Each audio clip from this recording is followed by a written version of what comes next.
प्यार से विवाह तक का सफ़र इतना लंबा होगा उन्होंने सोचा न था।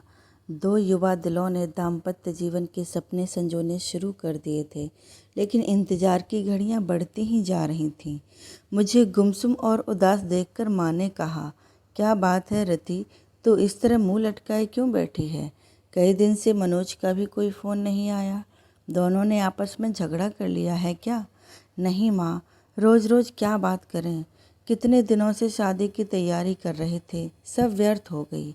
यदि मनोज के दादाजी की मौत न हुई होती तो आज तेरी शादी को 15 दिन हो चुके होते। वह काफ़ी बूढ़े थे, 13वीं के बाद शादी हो सकती थी, पर तेरे ससुराल वाले बड़े दकियानूसी विचारों के हैं। कहते हैं कि साय नहीं है। अब तो 5-6 महीने बाद ही शादी होगी। हमारी तो सब तैयारी व्यर्थ हो गई। शादी के कार्ड बंट चुके थे, फंक्शन हॉल को, कैटरर्स को, सजावट करने वालों को और भी कई लोगों को एडवांस पेमेंट कर चुके थे। 6 महीने शादी सरकाने से अच्छा खासा नुकसान हो गया है। इसी बात से तो मनोज बहुत डिस्टर्ब है माँ, पर कुछ कह नहीं पाता। बेटा, हम भी तुम्हारी उम्र के थे, तुम दोनों के एहसास को समझ सकते हैं, पर हम चाहकर भी कुछ नहीं कर सकते। मैंने तो तेरी सास से कहा भी था कि साय नहीं है तो क्या हुआ, अच्छे काम के लिए सब दिन शुभ होते हैं। अब हमें शादी कर देनी चाहिए। मेरा इतना कहना था कि वह तो भड़क गईं और कहने लगीं, आपके लिए सब दिन शुभ होते होंगे, पर हम तो सायों में भरोसा करते हैं। हमारा इकलौता बेटा है, हम अपनी तरफ से पुरानी मान्यताओं को अनदेखा नहीं कर सकते। मन में कोई वहम पैदा नहीं करना चाहते। रति सोचने लगी कि मम्मी इससे ज़्यादा क्या कर सकती हैं, और मैं भी क्या करूं? मम्मी को कैसे बताऊं कि मनोज क्या चाहता है? नर्सरी से इंटर तक हम दोनों साथ साथ पढ़े थे, किंतु दोस्ती इंटर में आने के बाद ही हुई थी। इंटर के बाद मनोज इंजीनियरिंग करने चला गया और मैंने बीएससी में दाखिला ले लिया। कॉलेज अलग होने पर भी हम दोनों छुट्टियों में कुछ समय बिताते थे साथ। बीच में फ़ोन पर बातचीत भी कर लेते थे, कंप्यूटर पर चैट हो जाती थी। एमएससी में आते ही मम्मी पापा ने शादी के लिए लड़का तलाशने की शुरुआत कर दी। मैंने भी कहा कि मम्मी, एमएससी के बाद शादी करना, पर उनका कहना था कि तुम अपनी पढ़ाई जारी रखो, शादी कौन सी अभी हुई जा रही है, अच्छा लड़का मिलने में भी समय लगता है। शादी की चर्चा शुरू होते ही मनोज की छवि मेरी आंखों में तैर गई थी। यूं तो हम दोनों ने एक अच्छे मित्र थे, पर तब तक शादी करने वाले वादे हम दोनों ने एक दूसरे से नहीं किए थे। साथ मिलकर भविष्य के सपने भी नहीं देखे थे। पर मम्मी द्वारा शादी की चर्चा करने पर मनोज का ख्याल आना, क्या इसे प्यार समझूं? क्या मनोज भी यही चाहता है? कैसे जानूं उसके दिल की बात? मुलाकात में मनोज से मम्मी द्वारा शादी की पेशकश के बारे में बताया तो वह बोला, इतनी जल्दी शादी कर लोगी? अभी तो तुम्हें 2 वर्ष एमएससी करने में लगेंगे। फिर कुछ सोचते हुए बोला, अच्छा सीधे सीधे बताओ, क्या मुझसे शादी करोगी?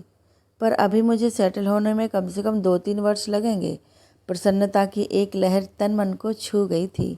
सच कहूँ मनोज, जब मम्मी ने शादी की बात की तो एकदम से मुझे तुम याद आ गए थे। क्या यही प्यार है? मैं समझता हूँ यही प्यार है। देखो, जो बात अब तक कह नहीं सका था, तुम्हारी शादी की बात उठते ही मेरे मुंह पर आ गई और मैंने तुम्हें प्रपोज कर डाला। अब जब हम दोनों एक दूसरे से चाहत का इजहार कर ही चुके हैं तो फिर इस विषय में गंभीरता से सोचना होगा। सोचना ही नहीं होगा रति, तुम्हें अपने मम्मी पापा को इस शादी के लिए मनाना भी होगा। क्या तुम्हारे घर वाले मान जाएंगे? देखो, अभी तो मेरा इंजीनियरिंग का अंतिम साल है, मेरी कैट की कोचिंग भी चल रही है, उसकी भी परीक्षा देनी है। वैसे हो सकता है इस साल किसी अच्छी कंपनी में प्लेसमेंट मिल जाए, क्योंकि कॉलेज में बहुत सी कंपनियां आती हैं और जॉब ऑफ़र करती हैं।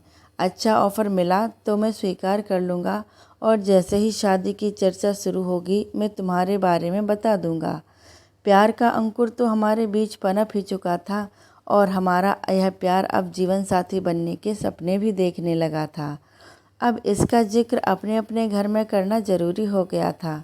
मैंने मम्मी को मनोज के बारे में बताया तो वह बोली, अपनी जाति का नहीं है वह, यह कैसे हो सकता है? तेरे पापा तो बिल्कुल नहीं मानेंगे। क्या मनोज के माता पिता तैयार हैं? अभी तो इस बारे में उसके घरवाले कुछ नहीं जानते। फाइनल परीक्षा होने तक मनोज को किसी अच्छी कंपनी में जॉब का ऑफ़र मिल जाएगा और रिजल्ट आते ही वह कंपनी ज्वाइन कर लेगा। उसके बाद ही वह अपने मम्मी पापा से बात करेगा। क्या ज़रूरी है कि वह मान ही जाएंगे? मम्मी, पहले मुझे आपकी इजाज़त चाहिए। यह फ़ैसला मैं अकेले कैसे ले सकती हूँ? तुम्हारे पापा से बात करनी होगी। उनसे बात करने के लिए मुझे हिम्मत जुटानी होगी। यदि पापा तैयार नहीं हुए तो तुम क्या करोगी? करना क्या है मम्मी? शादी होगी तो आपके आशीर्वाद से ही होगी, वरना नहीं होगी। इधर मेरा एमएससी फाइनल शुरू हुआ, उधर इंजीनियरिंग पूरी होते ही मनोज को एक बड़ी कंपनी में अच्छा स्टार्ट मिल गया था और यह भी करीब करीब तय था कि भविष्य में कभी भी कंपनी उसे यूएस भेज सकती है। मनोज के घर में भी शादी की चर्चा शुरू हो गई थी। मैंने मम्मी को जैसे तैसे मना लिया था और मम्मी ने पापा को, किंतु मनोज की मम्मी इस विवाह के लिए बिल्कुल तैयार नहीं थी। इस फैसले से मनोज के घर में तूफान उठ खड़ा हुआ था। उसके घर में पापा से ज़्यादा उसकी मम्मी की चलती है, ऐसा एक बार मनोज ने ही बताया था। मनोज ने भी अपने घर में ऐलान कर दिया कि शादी करूँगा तो रति से, वरना किसी से नहीं। आखिर मनोज के बहन बहनोई ने अपनी तरह तरह से मम्मी को समझाया था। मम्मी, आपकी यह जिद मनोज को आपसे दूर कर देगी। आजकल बच्चों की मानसिक स्थिति का कुछ पता नहीं चलता कि वह कब क्या कर बैठें। आज के ही अखबार में समाचार है कि माता पिता की स्वीकृति न मिलने पर प्रेमी प्रेमिका ने आत्महत्या कर ली। दोनों बालिग हैं। मनोज अच्छा कमा रहा है। वह चाहता तो अदालत में शादी कर सकता था, पर उसने ऐसा नहीं किया और अब आपकी स्वीकृति का इंतज़ार कर रहा है। अब फैसला आपको करना है। मनोज के पिता ने कहा था, बेटा, मुझे तो मनोज की इस शादी से कोई ऐतराज़ नहीं है। लड़की पढ़ी लिखी है, सुंदर है, अच्छे परिवार की है और सबसे बड़ी बात, मनोज को पसंद है। बस हमारी जाति की नहीं है तो क्या हुआ, पर तुम्हारी मम्मी को कौन समझाए? जब सब तैयार हैं तो मैं ही उसकी दुश्मन क्यों बनूं? मैं ही बुरी क्यों बनूं? मैं भी तैयार हूँ। मम्मी का इरादा फिर बदले इससे पहले ही मंगनी की रस्म पूरी कर दी गई थी। तय हुआ था कि मेरी एमएससी पूरी होते ही शादी हो जाएगी। मंगनी हुए 1 साल हो चुका था। शादी की तारीख भी तय हो चुकी थी। मनोज के बाबा की मौत न हुई होती तो हम दोनों अब तक हनीमून मनाकर कुल्लू मनाली शिमला से लौट चुके होते और 3 महीने बाद मैं भी मनोज के साथ अमेरिका चली जाती। पर अब 6-7 महीने तक साय नहीं है, अतः शादी अब तभी होगी, ऐसा मनोज की मम्मी ने कहा है। पर मनोज की शादी टलने से मनोज खुश नहीं है। इसके लिए अपने घर में उसे खुद ही बात करनी होगी। हाँ, यदि मेरे घर से कोई रुकावट होती तो मैं उसे दूर करने का प्रयास करती, पर मैं क्या करूं?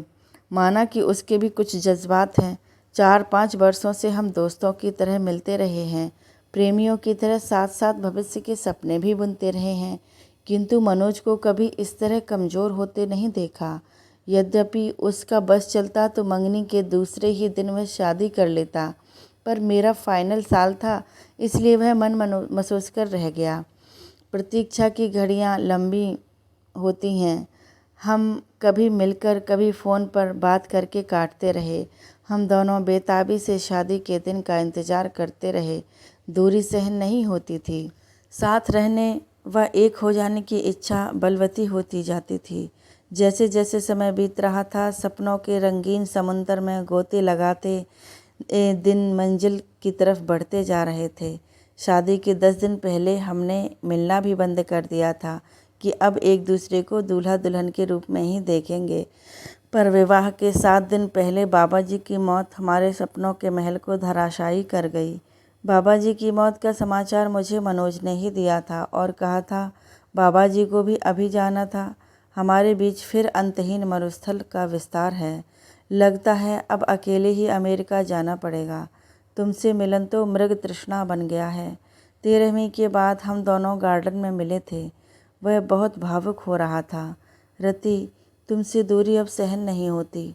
मन करता है तुम्हें लेकर अनजान जगह पर उड़ जाऊं, जहां हमारे बीच न समाज हो, न परंपराएं हो, न रीति रिवाज हो।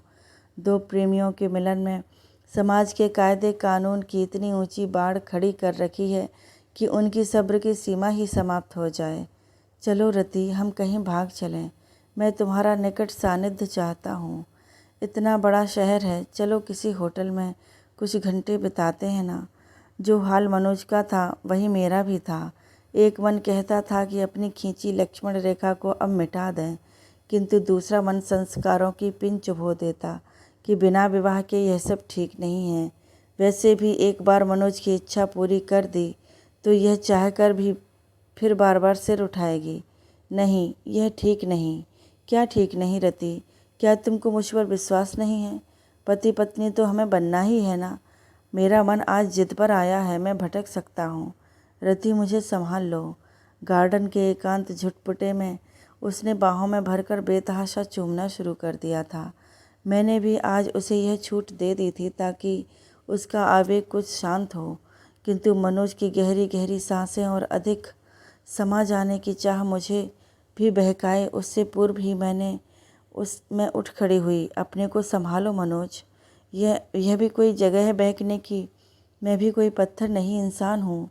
कुछ दिन अपने को और संभालो। इतने दिन से अपने को संभाल ही तो रहा हूँ। जो तुम चाह रहे हो वह हमारी समस्या का समाधान नहीं है। स्थायी समाधान के लिए अब हाथ पैर मारने होंगे। चलो, बहुत ज़ोर से भूख लगी है, एक गर्मा गर्म कॉफ़ी के साथ कुछ खिला दो, फिर इस बारे में कुछ मिलकर सोचते हैं। रेस्टोरेंट में बैरे को ऑर्डर कर देने के बाद मैंने ही बात शुरू की। मनोज, तुम्हें अब एक ही काम करना है, किसी तरह अपने माता पिता को जल्दी शादी के लिए तैयार करना है, जो बहुत मुश्किल नहीं है। आखिर वे हमारे शुभचिंतक हैं। तुमने उनसे एक बार भी कहा कि शादी इतने दिन के लिए ना टाल कर अभी कर दें? नहीं, यह तो नहीं कहा। तो अब कह दो। कुछ पुराना छोड़ने और नए को अपनाने में हर एक को कुछ हिचक होती है। अपने इंटरकास्ट मैरिज के लिए आखिर वह तैयार हो गए ना। तुम देखना, बिना सायों के शादी करने को भी वह जरूर मान जाएंगे। मनोज के चेहरे पर खुशी की एक लहर दौड़ गई थी। तुम ठीक कह रही हो रति, यह बात मेरे ध्यान में क्यों नहीं आई? खाने के बाद तुम्हें घर पर छोड़ देता हूँ। कोर्ट मैरिज की डेट भी तो पास आ गई है, उसे भी आगे नहीं बढ़ाने दूंगा। ठीक है, अब मैरिज वाले दिन कोर्ट में ही मिलेंगे। मेरे आज के व्यवहार से डर गई क्या? इस बीच फ़ोन करने की इजाज़त तो है या वह भी नहीं है? चलो, फ़ोन करने की इजाज़त दे देते हैं। रजिस्ट्रार के ऑफिस में मैरिज की फॉर्मेलिटीज़ पूरी होने के बाद हम दोनों अपने परिवार के साथ बाहर आए तो मनोज के जीजाजी ने कहा, मनोज, अब तुम दोनों की शादी पर कानूनी की मोहर तो लग गई है। रति अब तुम्हारी हुई। ए जमाई बाबू, ये इंडिया है, वह तो वीज़ा के लिए यह सब करना पड़ा है, वरना इसे हम शादी नहीं मानते। हमारे घर की बहू तो रति विवाह संस्कार के बाद ही बनेगी, मेरी मम्मी ने कहा। वह तो मजाक की बात थी मम्मी। अब आप लोग घर चलें, मैं तो इन दोनों से पार्टी लेकर ही आऊँगा। होटल में खाने का ऑर्डर देने के बाद मनोज ने अपने जीजाजी से पूछा, जीजाजी, मम्मी तक हमारी फरियाद अभी पहुँची या नहीं? साले साहब, क्यों चिंता करते हो? हम दोनों हैं ना तुम्हारे साथ। अमेरिका आप दोनों साथ ही जाओगे। मैंने अभी बात नहीं की है। मैं आपकी इस कोर्ट मैरिज हो जाने का इंतज़ार कर रहा था। आगे मम्मी को मनाने की जिम्मेदारी आपकी बहन ने ली है। इससे भी बात नहीं बनी तो फिर मैं कमान संभालूंगा। हाँ भैया, मैं मम्मी को समझाने की पूरी कोशिश करूँगी। हाँ, तू कोशिश कर ले, ना माने तो मेरा नाम लेकर कह देना। आप अब शादी करो या ना करो, भैया भाभी को साथ लेकर ही जाएंगे। वाह भैया, आज तुम सचमुच बड़े हो गए हो। आफ्टर ऑल अब मैं एक पत्नी का पति हो गया हूँ। ओके भैया, अब हम लोग चलेंगे। आप लोगों का क्या प्रोग्राम है? कुछ देर घूम घाम कर पहले रति को उसके घर छोड़ूंगा, फिर अपने घर आऊँगा। मेरे गले में बाहें डालते हुए मनोज ने शरारत से देखा। हाँ रति, अब क्या कहती हो? तुम्हारे संस्कार मुझे पति मानने को तैयार हैं या नहीं? आंखें नचाते हुए मैं चहकी। अब तुम 90% मेरे पति हो, यानी 10% की अब भी कमी रह गई है। अभी और इंतज़ार करना पड़ेगा। उस दिन का मुझे अफसोस है मनोज, पर अब मैं तुम्हारी हूँ।